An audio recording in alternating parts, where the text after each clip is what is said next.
ইফতারের প্রস্তুতি চলতেছে। এদিকে বেসন, এটা হচ্ছে টেলে নিয়েছি শুকনো মরিচের গুঁড়া, ধনিয়া গুঁড়া, জিরা গুঁড়া দিয়ে। আর এখানে আছে এই যে বেগুন কেটেছি, এটা বেগুনি হবে।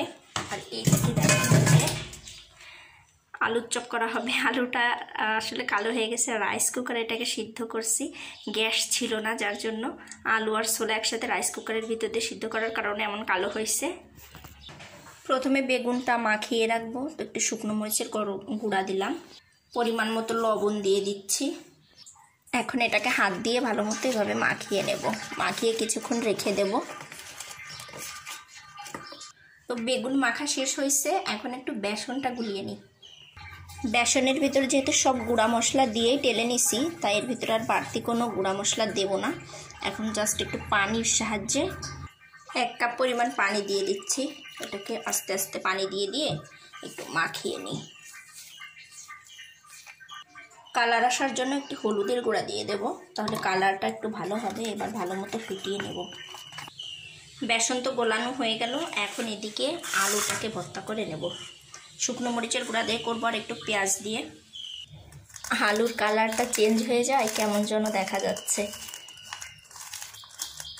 যাই হোক, কোনো ব্যাপার না। এখন মাখিয়ে নিই, একটু তেলও দিছি এর ভিতর, সরিষার তেল। এমনটা হওয়ার মেন কারণ হচ্ছে ছোলার সাথে সিদ্ধ করছি, তো ছোলার কালার হয়ে গেছে আলুতে, এই জন্য হাত দিয়ে ভালো করে চেটকে নিচ্ছি। আলু মাখা শেষ, এখন একটু গোল গোল শেপ দিয়ে নেব।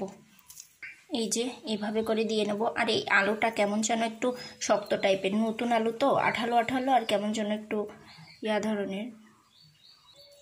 সবগুলোকে এইভাবে শেপ দিয়ে নিই, ছোট ছোট করেই বানাই।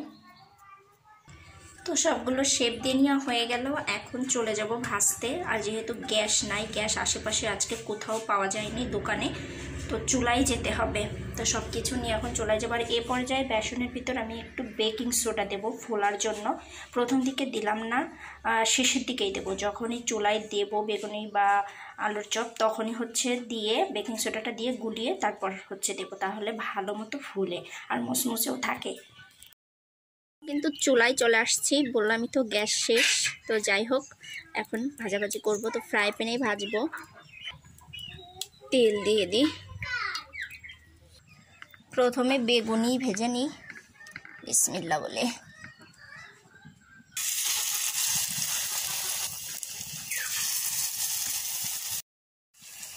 বেগুনিগুলো ভেজে নেওয়া শেষ, এখন আলুর চপ করব। বেগুনিগুলো হয়ে গেছে, আলুর চপগুলো ভেজে নিই।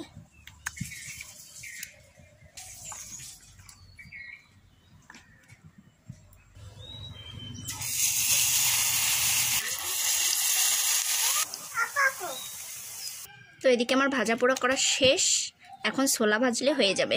ছোলা ভাজার জন্য মরিচ পেঁয়াজ দিয়ে দেব। ছোলা ভাজবো, যার জন্য পেঁয়াজ মরিচ এর ভিতর দিয়ে দিলাম। রসুন বাটা, জিরা বাটা দিছি, একটু হলুদের গুঁড়ি দিয়ে দেব, স্বাদ মতো লবণ।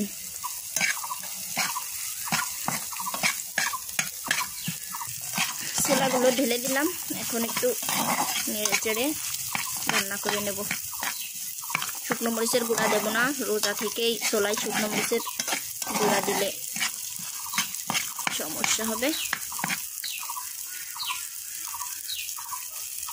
এদিকে ছোলাটাও রান্না শেষ, সব কিছুই কমপ্লিট।